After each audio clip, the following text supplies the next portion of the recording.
What's going on, Detroit Lions fans? Welcome back, Detroit Den 313. Welcome in. If this is your first time watching, welcome to the show. If you're a longtime listener, appreciate your support. Hey, disclaimer, okay? I am not going to turn this channel into a trade talk channel. There's a lot of things I enjoy talking. Trades is sometimes one of them, okay? And I get it. It's the hot topic. I was kind of off the topic for a little bit, and then we saw some news today with Devontae Adams getting traded, Amari Cooper getting traded. So pieces are starting to fall. I'm on Twitter. I see a lot of people calling for a lot of things.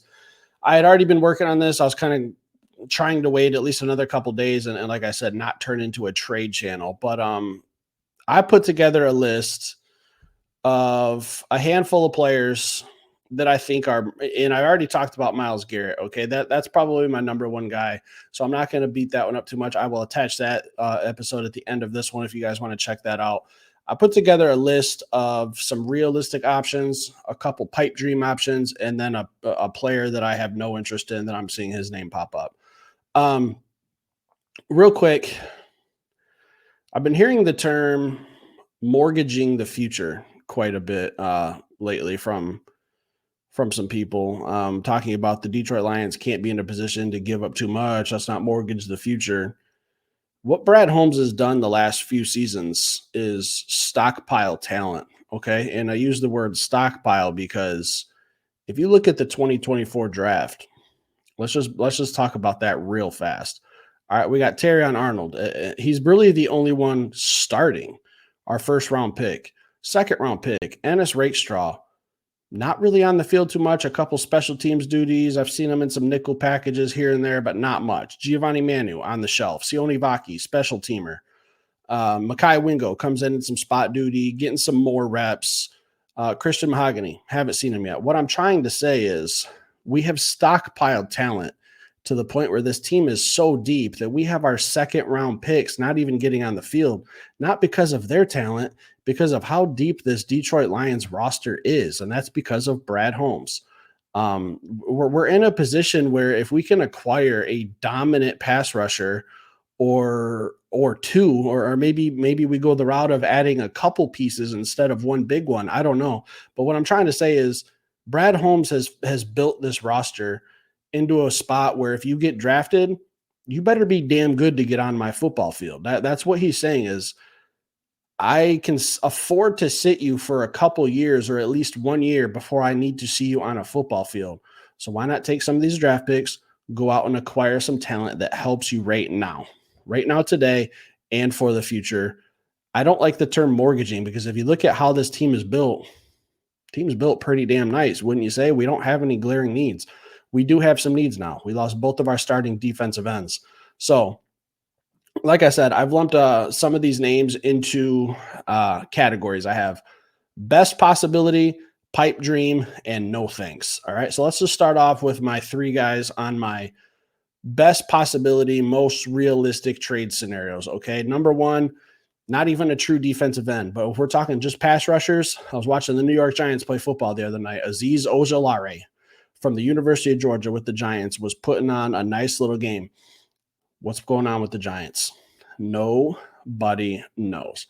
All right, while we're talking about draft and all that, I don't know what the Giants are doing because if you go back and you watch the episodes of Hard Knocks and it's going behind the scenes during free agency and the draft, we're blessed to have Brad Holmes, okay? Because I can't think of the GM for the Giants' name right now, but he got enamored with the fast, shiny car in Malik Neighbors, who's a hell of a player. I'm not knocking Malik Neighbors, hell of a player.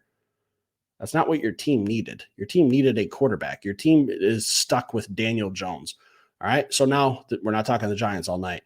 Azeez Ojulari for the Giants. The Giants are kind of in a shit show. Maybe they're in a position where they want to sell a little bit. I don't think they're going to go into a full-on fire sale. They have some nice pieces on defense with Dexter Lawrence, Brian Burns, a guy we were very high on last year. Speaking of Brian Burns, while we're talking draft picks, here's a homework assignment. Before you guys are saying we're mortgaging the future, go look and see what the New York Giants gave up to get him from the Carolina Panthers. I'm not going to do it for you. You guys got to do a little homework.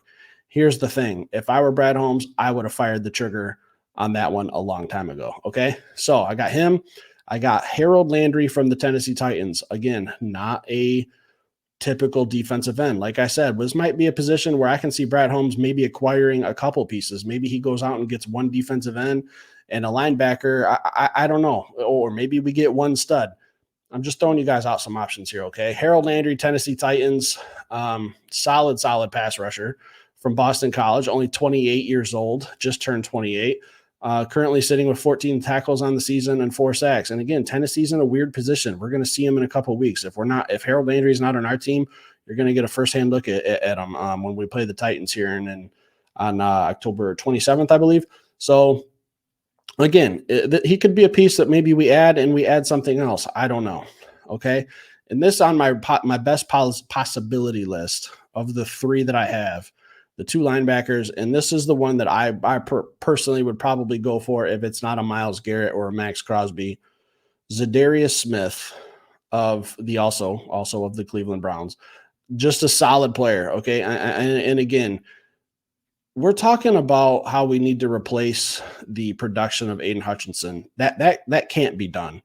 All right, you can't replace the best pass rusher in the NFL today. Maybe I'm eating a little too much of the home cooking, but what I'm watching Aiden Hutchinson do going from his rookie year to now has been purely dominant, growing all along the way. We're not going to replace that production. We're talking about a boat that's taking on water, and we need to slow the leak down. Okay, when we're trying to patch it up with these practice guys that we're signing from the Cleveland Browns, and I was going to talk about that tonight, but honestly, guys, I put a thumbnail together and I wasn't even 100% sure that was Isaiah Thomas. Okay. I'm just going to be real honest with you. That could have been a door salesman in a Browns uniform for all I know. So I kind of shifted my route tonight. I don't know where I wanted to go. We need to find someone who can at least keep this boat floating. Okay. If that makes sense. I'm trying to put together a good analogy. Maybe I'm not doing it too well, but I think Zadarius Smith is the most reasonable. Maybe we get him for a 4th round. I don't know. The Browns have kind of showed that they're trying to move on and acquire some draft picks with them trading Amari Cooper. So that's kind of what put me onto his radar. Again, I think he's a guy that can get some pressures, get some sacks. He's not going to be Aiden Hutchinson. Nobody is, okay, unless we're talking like a TJ Watt or something like that, which is not a possibility. It's going to be hard to duplicate his production. We just need to find someone who can help. Help is probably the best word. Our defense is still good. We still have Brian Branch, Kirby Joseph. I'm just throwing out some names, guys. If we didn't lose Marcus Davenport and Aiden Hutchinson within 6 weeks, we probably wouldn't even be having this conversation about trades, okay? Now, here's my pipe list dream. These are guys that would I love to have? Yes. Do I think it's a snowball's chance in hell of happening? Yes. Number 1 on that list, I'm sorry, guys, that's Max Crosby. Okay, I get it. The Raiders are selling off. Devontae Adams is a New York Jet now. I would love to have Max Crosby. I think he's the closest thing to Aiden Hutchinson. I think that if we had him and Aiden Hutchinson for the next 3 years, we'd have the most dominant defense in the NFL.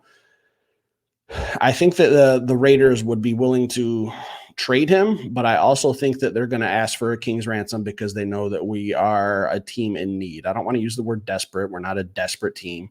We're 4-1. We're one of the best teams in the NFC, if not the NFL.